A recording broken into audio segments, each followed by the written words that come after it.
گھر دکان کو نظر نہیں لگی، گود کو اور تربیت کو نظر لگ گئی۔ یار کے ساتھ 4 گھنٹے بیٹھتا ہے، اولاد کے ساتھ 10 منٹ بیٹھنا گوارا نہیں کرتا۔ یہ اولاد تو کندھا تجھے دے کے تجھے جنت کے اندر کیسے لے کے جائے گی؟ اول سے لے کر آخر تک ماسٹر صاحب کوئی ایسا نہیں جس نے کوئی جنازہ نہ پڑھا ہو یا پڑھایا نہ ہو، کوئی 2 کوئی 3 کوئی 4۔ میرے عزیزو اعلان ہوتا ہے صفیں درست کر لو، 4 تکبیر نماز جنازہ کا اعلان ہوتا ہے۔ پھر پہلی تکبیر کے بعد ثنا، دوسری کے بعد درود شریف، تیسری کے بعد میت کے لیے دعا کی جاتی ہے۔ اللہم اغفر لحینا و میتنا و شاہدنا۔ میرے ویرو اپنے بچوں سے جا کے میٹرک کا، سائنس کا، ایف ایس سی کا، بایو کیمسٹری کا سبق نہ سنو، رزلٹ نہ پوچھو، جاؤ جاؤ جاؤ کالا باغ والو اپنے بچوں سے جا کے جنازے والی دعا سن لو۔ اگر تیرا 15 سال کا، تیرا 20 سال کا بچہ یہ دعا سنا دے تو سب جنت میں چلا جائے گا۔ تو میرے عزیز اگر تیرا بچہ دعا نہ سنا سکے تو سمجھ جا جنت میں جانے کے لیے تیرا بڑا بیٹا ہی رکاوٹ بن جائے گا۔ کیا کمایا ہم نے؟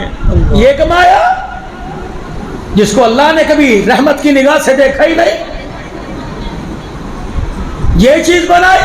دنیا جیفا و طالبھا کلاب، مردار پیچھے بھاگنے والا کتا ہے، انسان ہی نہیں۔ اس میں فخر کر کے بیٹھے۔ اولاد، بیوی کا مزاج، گھر کا ماحول ایسا بنا کے جاؤ، تیری میری بیوی، تیری میری دیدیانی جنازے کی چرپائی کے پاس کھڑی ہو کے رو کے دکھائے، اس کے 2 آنسوؤں کی برکت سے ہماری بخشش کا ذریعہ بن جائے۔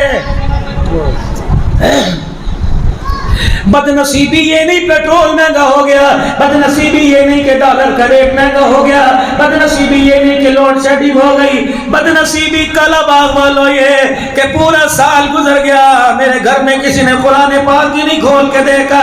بدنصیبی یہ پورا ہفتہ گزر گیا میرا جوان مسجد میں نماز پڑھنے نہ آیا، بدنصیبی یہ نہیں کہ مجھے گوشت نہ ملا، بدنصیبی یہ نہیں کہ مجھے ترکاری سبزی اچار نہ ملا، بدنصیبی نصیب تو پھوٹ گئے، پوری 5 نمازوں کی اذان ہو گئی، میرے گھر میں کسی نے مصلی ہی نہیں بچھایا ہے۔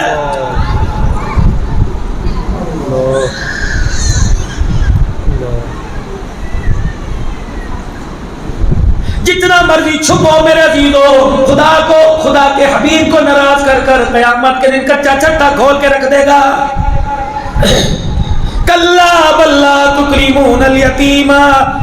میں تیرا تعارف کراؤں، تو دنیا میں میرا تعارف کرا تھا، آج میں اسی نیت سے، آج میں اسی مزاج سے تیرا تعارف کرا تھا، میرا بندہ غلام مصطفیٰ ختم نبوت کا مجاہد، غلام صحابہ، میرے نبی کا امتی، میں یہ تیرے تعارف میں القاب باندھتا، تو کرتوت کیا کر کے آیا، دائیں بائیں تو کیا لے کے آیا، جھولی میں کیا لے کے آیا، میں تیرا تعارف کراؤں، دنیا کی حضوری کرتی تھی، دنیا تجھے سلام کرتی تھی، کلا بلا تکریمون الیتیم ولا تعاون علی طعام المسکین۔ یہ وہ سامنے کھڑا ہوا ہے، صبح صبح میں اس کے دروازے پہ جاتا تھا، میں کہتا تھا 12 روٹیاں چگیر میں پڑی ہیں، ایک مجھے دے دے، یہ یوں کر کے مجھے گھور کے دیکھتا تھا، ایسا شرمندہ کرتا تھا، مجھے کسی کے سامنے سر اٹھانے کے قابل نہیں چھوڑتا تھا۔ اے بے شرما، تو مجھے رات کی سوکھی روٹی نہیں دیتا، آج میرے سے علی شان جنت مانگنے کے لیے کیسے آ گیا ہے؟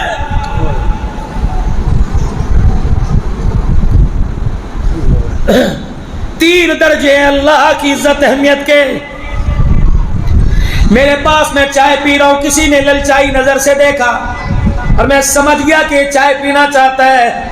میں نے آدھی پی لی، ہاں میں نے کہا جا جا ایک ہی کپ ہے کہاں سے دوں؟ مالک کہتا ہے دیکھو اللہ اکبر، اس نے مجھے اپنے جیسا ہی نہیں سمجھا، اتنی تو عزت دے دیتا جتنی اس کی تھی، کوئی سائل مانگنے کے لیے آیا، آدھی پی آدھی دے دی، مالک کہتے ہیں سیم سیم برابر برابر سمجھا، جیسے اپنی عزت ویسے مجھے دے دی۔ لن تنالوا البر حتى تنفقوا مما تحبون، چائے کا ایک کپ تھا، سری سکتی رحمت اللہ علیہ، معروف کی رحمت اللہ علیہ، جنید بغدادی رحمت اللہ علیہ، پیران پیر عبد القادر جیلانی رحمت اللہ علیہ، میں دسمبر کے مہینے میں ان اللہ والوں کی قبروں پر فاتحہ پڑھ کے آیا، حاضری دے کے آیا، ہم میرے عزیزوں مہمان بن کے گئے تھے سامرا میں، شیخ عباس الفضلی محدث کبیر کی خانقاہ پر وہاں میں دعوت کی لبنان سیریا اور ملک شام عراق کے اندر اللہ کی قسم جب میں حضرت معروف کی رحمۃ اللہ علیہ کی قبر پر وہاں کھڑا تھا اللہ اکبر ایک مجھے بات یاد آ گئی ان کی خادمہ ان کی خدمت میں آئی اور آ کے کہنے لگی اللہ والے کتنے دن ہو گئے اچار سے روٹی کھاتے کتنے دن ہو گئے چٹنی سے روٹی کھاتے کتنے دن ہو گئے سبزی ترکاری سے روٹی کھاتے آج گوشت کھانے کو دل کر رہا ہے آپ نے اپنے سلوکے میں سے آپ نے اپنے کھیسے میں سے آپ نے اپنی کٹوری میں سے پیسے نکالے اور میں جا جا کے گوشت لے آ جب کھانا تیار ہو گیا آگے آ کے رکھا بسم اللہ پڑھ کے ہاتھ بڑھایا فوراً ہاتھ کھینچ لیا کہ بعد میں کھاؤں گا سامنے والے مکان میں جو یتیم رہتا ہے اس کے گھر بھی گوشت پکا کے نہیں وہ کہنے لگی نہیں گوشت تو دور کی بات ہے وہ تو للچائی جلائی نظروں سے میرے تھیلے کو دیکھ رہا تھا سارا دسترخوان اٹھایا کہ پہلے یتیم کو کھلا بچ گیا میں کھاؤں گا وہ خادمہ رونے لگی کہنے لگی کچھ تو کھا لے کہ تو نے کھایا میں نے کھایا پخانے کے ذریعے نیچے چلا جائے گا یتیم کھائے گا نیچے نہیں جائے گا سیدھا عرش مولا پہ پہنچ جائے گا